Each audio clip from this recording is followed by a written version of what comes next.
Gostaria de estar fazendo uma breve reflexão sobre um assunto que está sendo muito recorrente entre os teólogos, entre aqueles que debatem teologia, nas redes sociais, nos comentários, que é o assunto soteriológico, que é o calvinismo e o arminianismo. Nós percebemos que tanto um quanto o outro, a Bíblia ela traz abordagens e dá base, sustentação para que possa ser defendida tanto uma quanto a outra.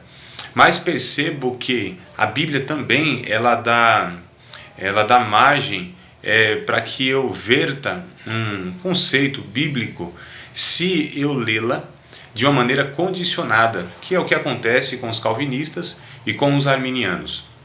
Percebo também que essa ênfase, essa exacerbação em Calvino e em Armínio prejudica a abordagem bíblica no sentido da compreensão, porque essas duas opiniões, essas duas vertentes tendem a exacerbar o que Calvino disse a respeito desse assunto e o que o Tiago Armínio disse a respeito desse assunto. Tanto o arminianismo quanto o calvinismo são bíblicos e são como duas linhas do trilho do trem. Se tirarmos uma delas, o trem descarrilha, sai. E aí nós não podemos correr esse risco, porque se tirarmos uma dessas vertentes ou uma dessas abordagens, nós fazemos com que seja desconsiderada esses dois aspectos importantes que são abordados, que são a soberania de Deus e a responsabilidade humana. O calvinismo exacerba essa soberania de Deus e desconsidera qualquer parte do homem nessa questão da salvação. Como o arminianismo também vai exagerar na dose, falando a respeito da responsabilidade humana. E é ferido nos dois lados quando pegam um texto bíblico e colocam as lentes dos seus teólogos prediletos, como Calvino e Jacó Armínio. Então, só para lembrar, a Bíblia tem regras de hermenêutica, e uma delas é a exegese, onde nós extraímos não só dos originais, mas onde também nós fazemos perguntas a respeito de um texto.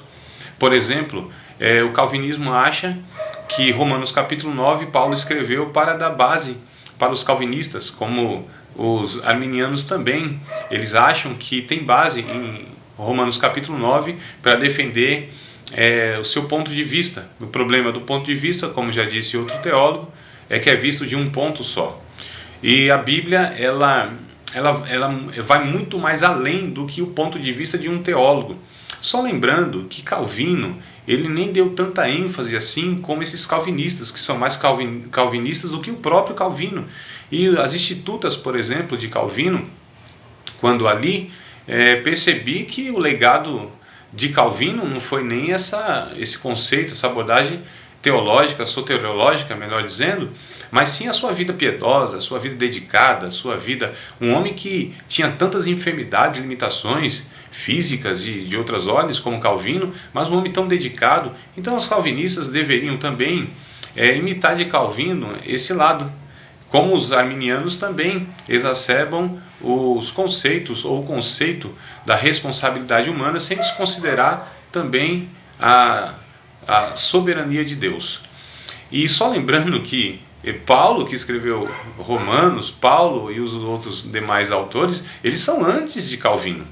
Eles são antes de Agostinho, por exemplo, que sistematizou a teologia. Eles são antes de São Tomás de Aquino, que sistematizou a filosofia. Eles são antes de Lutero, de John Wesley. Então nós precisamos ler a Bíblia sem esses óculos desses teólogos. Nós precisamos ler a Bíblia sem os condicionamentos que as nossas tradições religiosas, que as nossas convenções, que os nossos concílios, que as nossas denominações, que as nossas vertentes teológicas e o movimento religioso de hoje tem proposto para nós. É claro que esses homens eles fizeram um trabalho enorme e proveitoso e que chegou até nós de uma maneira concisa, mas precisamos ler a Bíblia como ela é.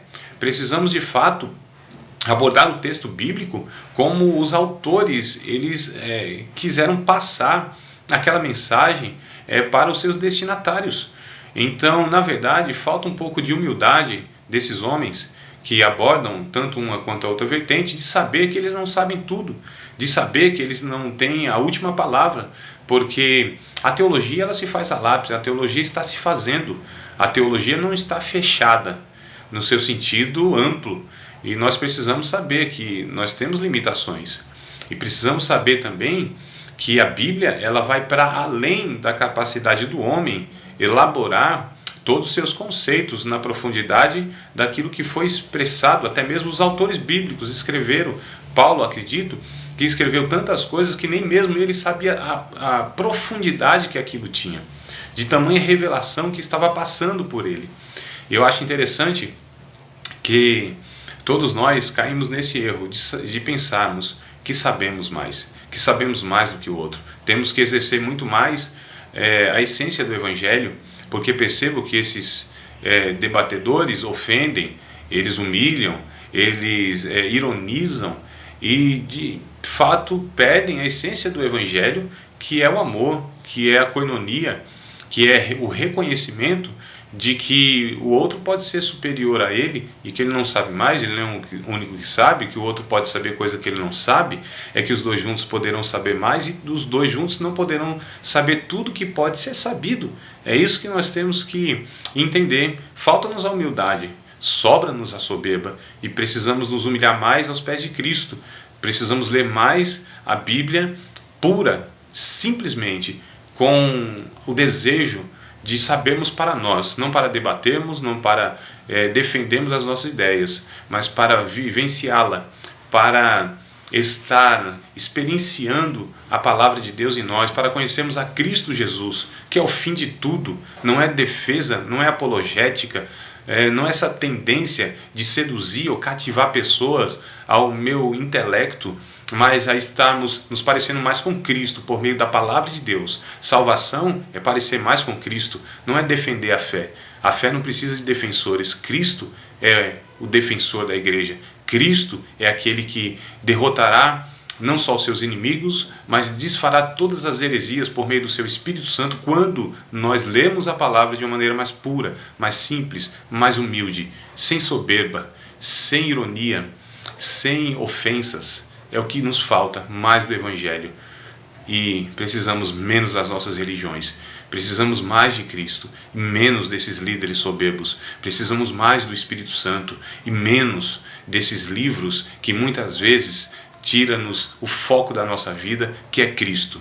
E que não é um debate onde as pessoas são ofendidas, mas onde é exposta a palavra de Deus, não imposta. É exposta e é proposta a palavra de Deus. Deus abençoe a todos, fiquem na paz do Senhor. E só lembrando, essa minha opinião, não estou só, quer dizer, eu na verdade sou referenciado pelo Dr. Russell Shedd, o Dr. Professor Luiz Saião, que compartilham disso que eu disse aqui, porque é claro que muitas pessoas vão falar que eu não sou referência, mas só estou deixando duas aqui, que é para você saber que há coerência no nosso meio. Deus abençoe a todos e fiquem na paz, em nome de Jesus.